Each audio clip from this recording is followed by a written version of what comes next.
Iya, itu kan yang menjadi banyak kasus pinjol.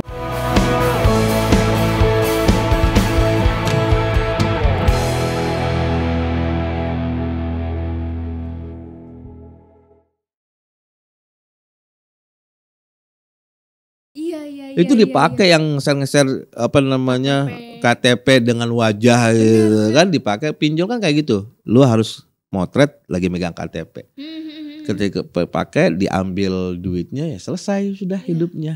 udah. Ya kan. Ya itu kan data pribadi gitu kan. Artinya teman-teman minimal gitu kan 3 kecakapan ini dimiliki nih, kecakapan dalam penggunaan media digitalnya, kecakapan dalam budaya digital, dan kecakapan untuk keamanan digital dirinya sendiri gitu loh. Jadi seperti itu. Berarti penting banget ya buat teman-teman SMA tuh buat paham mengenai literasi digital. Betul. Jadi jangan karena alasan temannya jadi influencer, temennya oke di media sosial, banyak dapat komen segala macam, main masuk aja media sosial tanpa mengetahui disclaimernya, aturannya, literasi digitalnya seperti apa gitu. Bener. Terus misal nih kita udah tahu nih tentang literasi digital tuh kayak gimana. Ada nggak sih contoh-contoh mengenai penerapan literasi digital di untuk teman-teman SMA di lingkungan sekolah dulu deh, kayak misalnya pemanfaatan e-book, gitu. Terus Ipusnas, ada nggak Kang? Banyak sih sebenarnya. Apa tuh? Banyak banget nih ya, di bawah Kemdikbud sendiri kan kita sudah punya perpustakaan nih, mulai dari nasional di daerah-daerah juga. Kemudian juga untuk tingkat perguruan tinggi kan di Dikti itu sudah mulai dibuka akses ke jurnal-jurnal gitu kan. Bahkan di Dikti itu dia sudah bikin namanya web Sinta untuk mengakses jurnal Garuda, portal Garuda juga. Kemudian di sekolah juga sudah ada banyak aplikasi untuk perpustakaan yang kita bisa download jurnal juga, download video juga, e-book dengan segala macam. Artinya ini nih melimpah ruah gitu loh. Sumber bacaan, sumber informasi, sumber pengetahuan itu melimpah ruah. Jadi buat teman-teman SMA mau bikin apa aja gitu kan, itu manfaatkanlah saja gitu loh. Yang sumber yang gratis, yang bisa diakses gitu kan. Yang memang kalau secara umum sebenarnya itu mahal. Ya, terlalu mahal tuh untuk baca jurnal aja kadang-kadang mesti bayar berapa puluh dolar. Ya kan Kang Arul dosen nih nyari jurnal aja wow $39, $50 gitu, mahal banget gitu kan. Tapi kalau masuk ke perpustakaan dan saya melihat banyak SMA di Jakarta, Jabodetabek, bahkan di beberapa daerah Sumatera kayak Kalimantan, kemudian Sulawesi itu yang sudah perpustakaan sekolahnya udah kerjasama gitu loh, udah kerjasama dengan perpustakaan nasional yang memang membuka akses untuk jurnal-jurnal internasional, penelitian-penelitian internasional, buku-buku yang juga diterbitkan secara internasional. Jadi ya manfaatkan saja gitu loh. Jadi jangan sampai nanti kita habis main di media sosial, ya kan, hanya menghabiskan waktu, killing the time, tapi nggak dapat manfaatnya, apalagi nggak dapat cuan. Gitu. Kalau ngomongin cuan nih, berarti kan berhubungan dengan kreasi kita yang bisa dihasilkan. Gitu. Nah, ada nggak sih kreasi yang bisa diciptakan oleh teman-teman SMA di dunia digital ini? Banyak. Yang tadi ya. Banyak gitu kan. Artinya be yourself aja, menjadi dirimu aja. Dirimu suka apa gitu loh. Oh, gue suka nyanyi gitu. Ya udah bikin konten tentang nyanyi. Pakai gitar, pakai drum gitu kan. Bahkan saya pernah melihat itu ya salah satu konten yang dia tuh jadi banyak orang. Oke, konten tentang apa tuh? Tentang nyanyi. Dia syuting pakai gitar dulu. Jadi satu video 5 menit itu dia syutingnya bisa 1 bulan. Oh iya. Gitu loh. Dia pakai gitar, kemudian penyanyinya disyuting sendiri, kemudian yang drum sendiri, ini sendiri, kemudian digabungin seperti itu gitu kan. Jadi sebenarnya kontennya banyak.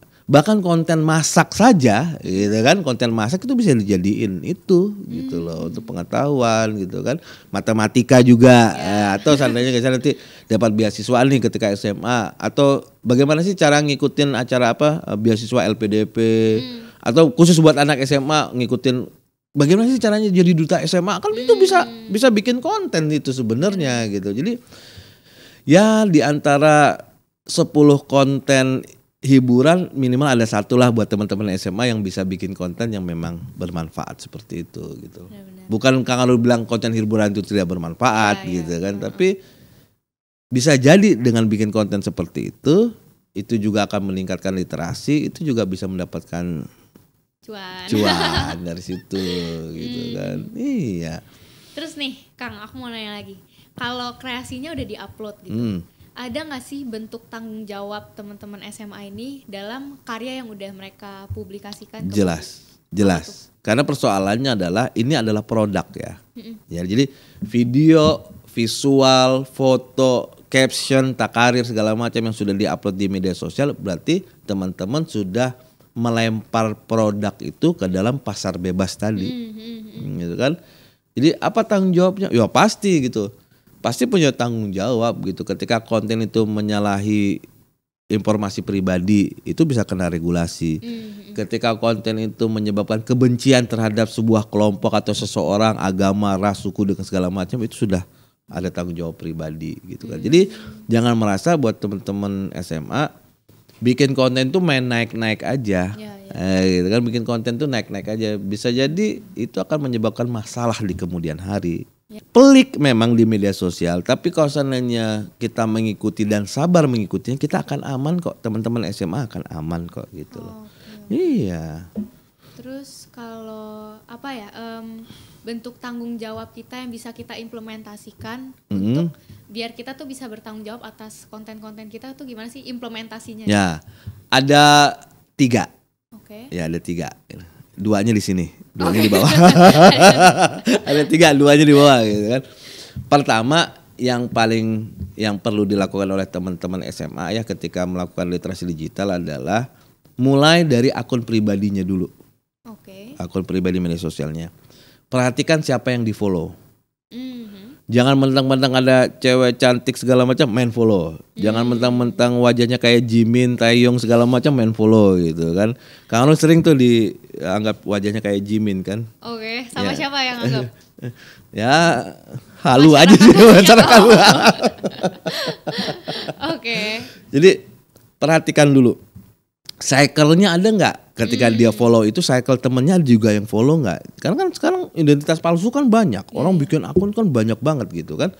Jadi itu dulu. Terus jangan lupa nge-like, nge-share, komen tuh hanya konten-konten yang baik-baik saja gitu loh. Gitu kan. Jadi mulai dari diri sendiri dulu gitu kan. Jadi ketika sudah mulai dari diri sendiri dulu, yang kedua adalah baru berperilaku di hadapan akun media sosial temen. Followernya atau subscribernya gitu kan. Sebenci apapun dengan orang yang komen, kita jangan melawan itu dengan kebencian juga. Terus pakai apa dong? Gitu kan. Soalnya nih, misalkan lagi apa? Kamu suka musiknya apa sih? Bisa main alat musik apa? Gitar. Berapa kali nyolong gitarnya? Enggak pernah. Kan main gitar nih, jreng gitu kan. Tiba-tiba ada yang komen, "Alah main kayak gitu doang" gitu kan. Pasti palsu. Terus kita jawab, "Oh enggak lah, kamu kurang ajar." Enggak boleh. Itu tuh tidak literasi digital. Yang harus dilakukan udah biarin aja atau komennya di-delete. Kalau enggak dilaporin. Ya kan ada titik 3 di atas tuh gitu kan, tinggal klik titik 3 paling bawahnya dilaporin.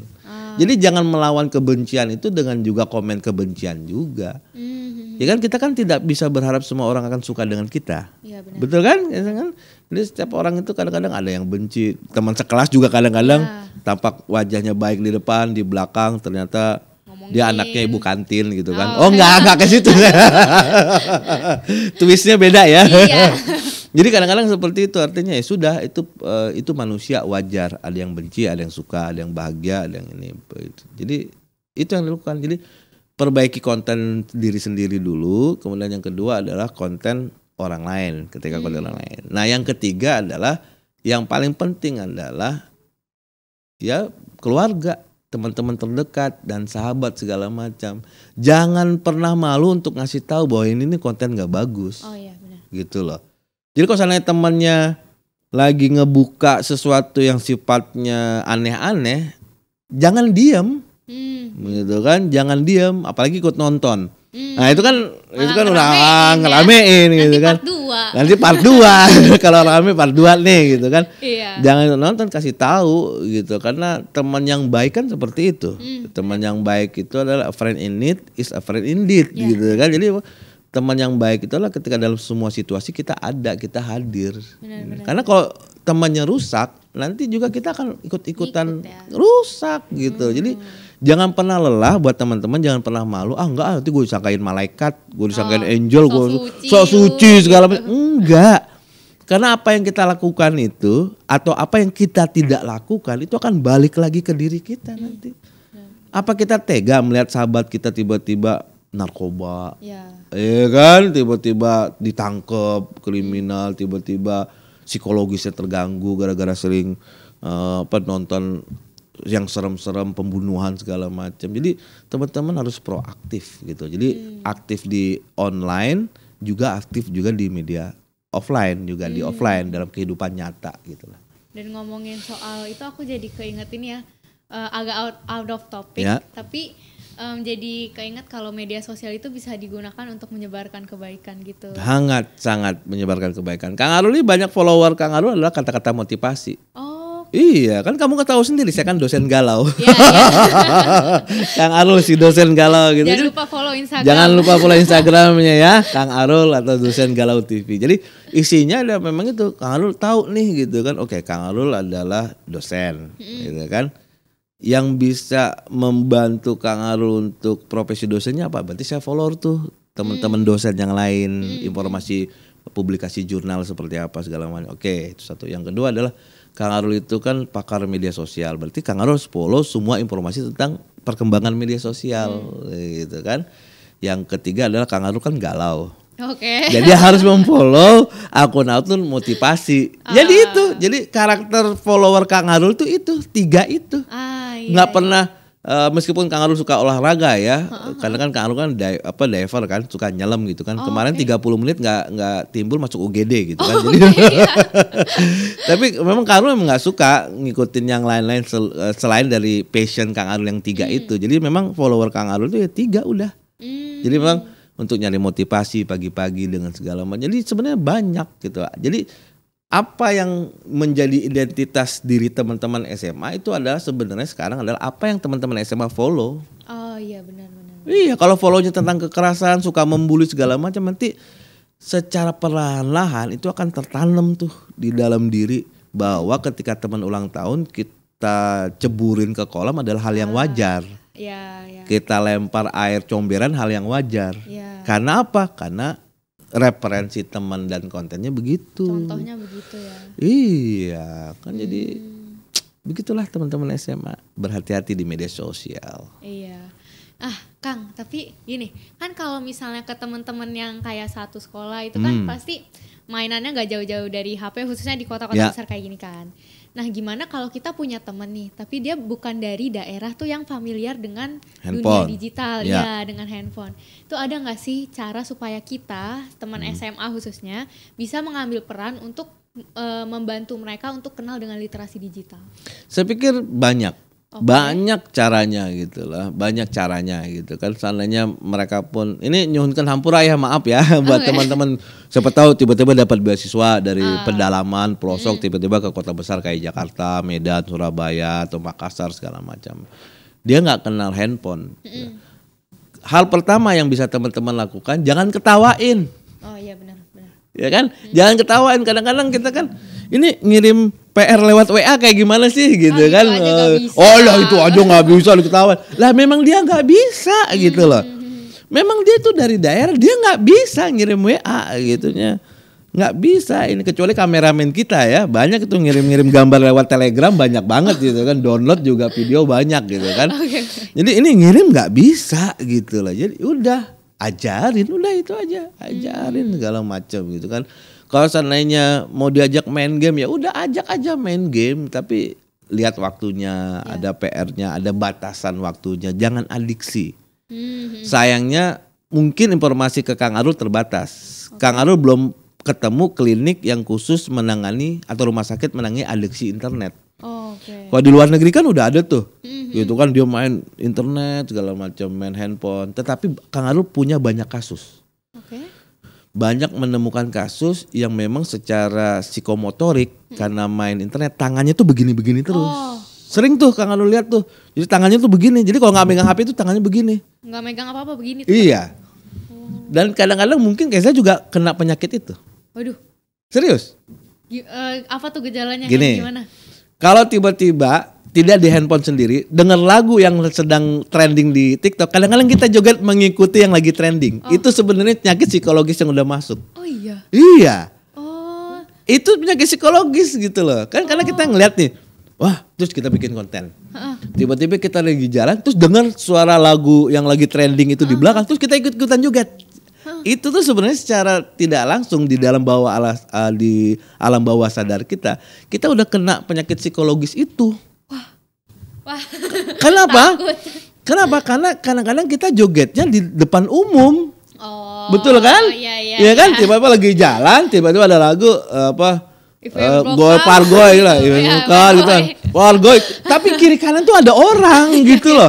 Yang dalam kondisi sadar, kita nggak mungkin joget kan? Iya. Betul kan? Bener. Yang dalam kondisi sadar, ini banyak orang kita joget kayak gitu, orang pasti apa? Tapi karena tiba-tiba kita nggak tiba-tiba dengar lagu itu, langsung kita alam bawah sadar kita tenggelam.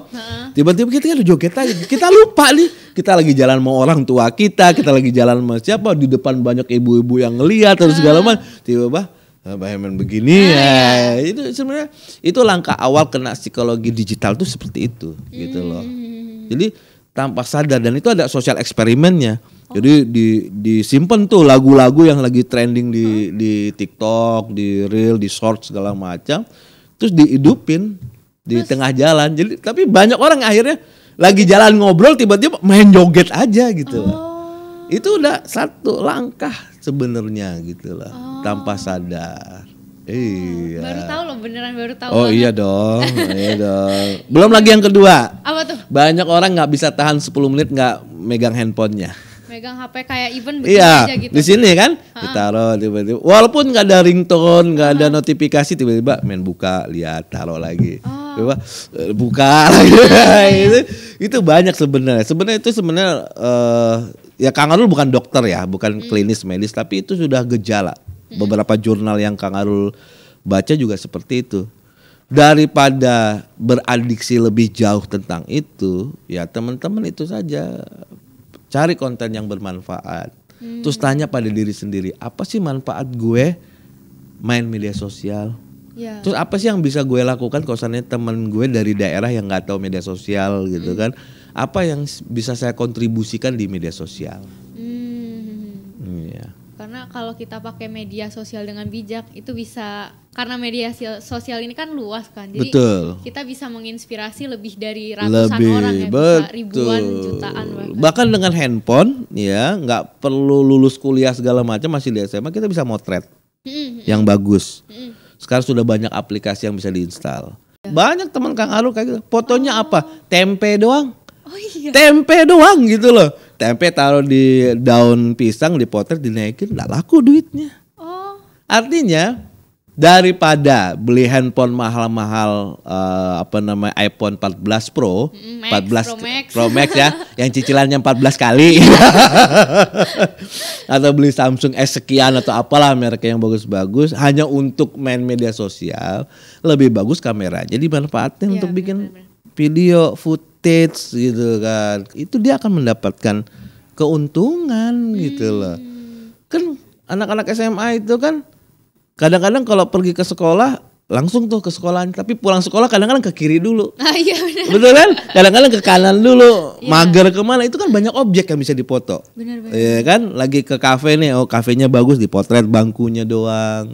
Dipotret orang duduk, bahkan potret bangkunya doang juga laku. Itu emang siapa yang beli Kang kalau kayak gitu? Banyak, karena kan foto-foto seperti itu bisa dibeli oleh perusahaan untuk bikin kalender, untuk buku, untuk website dia. Jadi kadang-kadang mereka tuh suka butuh sesuatu yang memang original. Dan di Indonesia kan tempe kan kita coba ketemu di mana? Kecuali kalau waktu ke Jepang, Kang Arul ketemu tempe memang di Jepang, tapi di Amerika, di Korea ketika Kang Arul jadi bintang sinetron Korea ya. Kayaknya tadi Kang Arul halu ya. Emang obsesi jadi ini nih. Terobsesi jadi K-pop gitu kan, K-pop dangdut. Dangdut. Jadi mereka tuh suka yang aneh tuh apa gitu kan, yang nggak ada di sana tuh apa gitu kan. Jadi mereka suka bangku yang ini, kadang-kadang ketemu kafe yang bagus segala macam, udah naikin aja gitu kan di Google Maps segala macam, itu kita akan dapat bintang, dapat voucher juga di Google.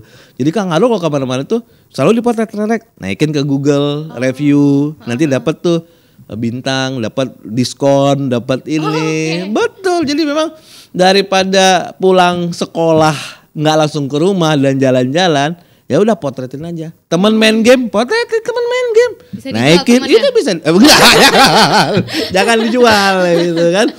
Fotonya bisa dijual. Fotonya gitu. ya bukan temennya. Jadi sebenarnya kalau teman-teman memang literasi digitalnya bagus, tidak hanya untuk bersosialisasi, tapi juga bisa meningkatkan pengetahuan, bisa meningkatkan unsur kognitif, afektif, dan psikomotorik, bisa menghasilkan karya juga di media sosial, dan yang terakhir dapat cuan gitu. Ini kan. Kang, kalau hati yang kosong bisa jadi banyak yang tertarik gak kalau di-up? Itu mungkin kameramen kita dan sutradara kita yang bisa menjawab ya gitu kan. Ini loh apa namanya, di media sosial itu kan ada kayak aplikasi, saya boleh nyebutin ya, kayak Wattpad gitu ya. Wattpad itu kan novel-novel tuh, puisi-puisi di situ. Jadi teman-teman yang hatinya kosong gitu kan, yang ditikung sama sahabatnya sendiri gitu. Oh kayaknya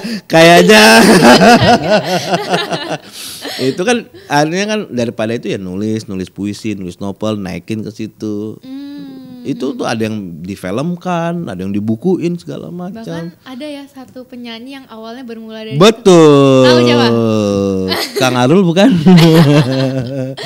Jadi memang banyak gitu yang mulai dari situ, yang terkenal dari situ gitu kan. Bahkan yang anxiety sendiri, yang introvert, yang nggak bergaul dengan orang, dia biasanya ayo curahin aja deh. Oh iya. Ya kan, curahin dalam bentuk tulisan, dalam bentuk gambar yang abstrak sekalipun, dan semua orang bisa mendapatkan itu. Lu nggak bisa gambar, lu nggak bisa nulis, lu ngomong, ya kan, rekam di SoundCloud dengan segala macam, naikin atau bikin aja channel sendiri, gitu kan. Channel sendiri orang bisa dengar dan orang nggak tahu bahwa itu adalah dirimu, kan bisa pakai identitas palsu, bisa ini. Ceritalah tentang ketakutan dirimu. Kadang-kadang kan kesembuhan itu karena kita cerita kan. Ingat gak dulu waktu kita diselingkuhi oleh nggak pernah ya? Jangan-jangan itu kisah Kang Arul. Oh gitu ya. Oh iya ya gitu. Jadi seperti itu. Jadi buat teman-teman SMA yang merasa dirinya saya butuh healing, saya punya persoalan psikologi, saya ternyata nggak disukai oleh teman-teman, saya banyak dihindari, udah berkarya aja. Buat temen SMA, kalian bisa mulai bikin konten, bahkan hal sesimpel kisah kalian dijauhin teman kayak gitu bisa di-up jadi konten ya. Betul. Tinggal pinter-pinternya kita mau nge-upnya gimana, versi tulisan kah, versi voice note kah, tinggal gimana ya. Tapi sebelumnya nih, Kang Arul kan tadi bilang kalau Kang Arul tuh S3-nya di dunia digital gitu. Ya, medsos, betul, media sosial. Itu boleh nggak ceritain nih ke teman SMA gimana? Siapa tahu mereka tertarik juga nih buat jadi dosen yang di medsos gitu kayak Kang Arul. Atau expert di bidang media sosial ya, jadi medsos. konsultan, jadi ini. Jadi buat teman-teman SMA ini sekarang di perguruan tinggi, kalau teman-teman udah lulus itu banyak tuh yang S1-nya memang bicara komunikasi digital. Di Jakarta juga banyak, di Surabaya juga ada, gitu, Sumatera juga ada. Jadi memang belajarnya itu tentang media sosial. Dan kebetulan Kang Arul itu kajiannya adalah kajian media dan budaya, expertnya di bidang media sosial. Karena S3-nya di Jogja kan, di Yogyakarta, ngambilnya di situ. Dan konsentrasi penelitian juga di bidang media digital dan media sosial gitu kan.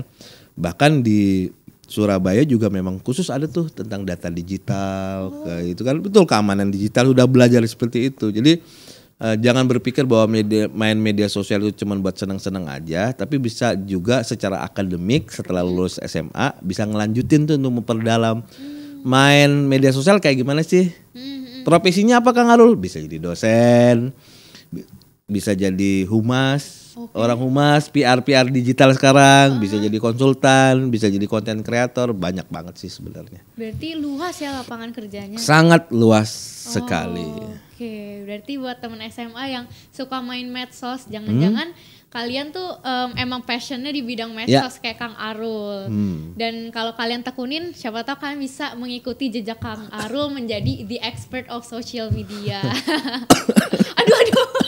Sampai batuk diomongin. Saya masih tetap mau jadi artis K-pop. Oke. Tetap itu ya goals yang mau Goalsnya di dikejar. situ gitu kan. Iya. Oke, tapi teman SMA kita udah cukup banyak nih ngobrolnya dan seru banget hari ini ngobrol sama Kang Arul, dapat insight baru juga mulai dari yang tadi nyampe bahas tentang penyakit psikologi itu ya. Penyakit psikologis. Bahwa tanpa kita indikasi sadari. tanpa disadari gitu kan. Iya, itu aku baru tahu itu sih. Itu new insight buat aku. Ya. Nah, buat temen-temen nih yang siapa tahu mau ngikutin jejaknya Kang Arul, boleh Kang promosi belajar humas atau apa itu? Boleh, kalau seandainya mau ngikut jejak, kebetulan Kang Arul punya banyak konten tentang belajar humas, buka aja konten di belajar humas di Instagram juga ada, kemudian di akun-akunnya Digitalik juga ada di situ, tinggal dibuka atau kontennya Kang Arul sendiri di Kang Arul itu banyak banget gitu loh, banyak banget. Untuk berarti bisa dikepoin ya? Bisa dikepoin. Nggak hanya akun Kang Arul, udah buka aja Google, buka aja YouTube, cari belajar humas, belajar ini, banyak kontennya banyak banget. Benar. Udah banyak informasi yang tersedia. Betul. Tapi yang paling penting harus ada literasi untuk ngecek. Literasi. Benar. Paling penting. Baik, kalau gitu thank you untuk Makasih, Kang Arul Rizya. yang udah ngobrol-ngobrol bareng kita di sini. Iya. Boleh Kang Arul tutup talk show ini, podcast ini. Podcast tutup dengan kata-kata. Saya pikir begini buat teman-teman SMA. Ada satu kalimat yang bagus ya. Jadikan setiap hari itu lebih berarti sehingga ketika di masa depan kita mengingat hari ini itu sangat berarti dan sangat membahagiakan. Oke, terima kasih untuk teman-teman SMA yang udah nonton cerita SMA pada hari ini. Kita juga masih ada nih tokoh-tokoh publik yang juga nggak kalah keren nih dibanding Kak Arul. Nah, biar nggak ketinggalan, jangan lupa untuk kalian like, komen, dan subscribe supaya kalau kita udah up nih video barunya, kalian bisa nggak ketinggalan. Oke, terima kasih untuk teman SMA yang sudah menonton. Sampai jumpa di cerita SMA berikutnya. Dadah, assalamualaikum warahmatullahi wabarakatuh.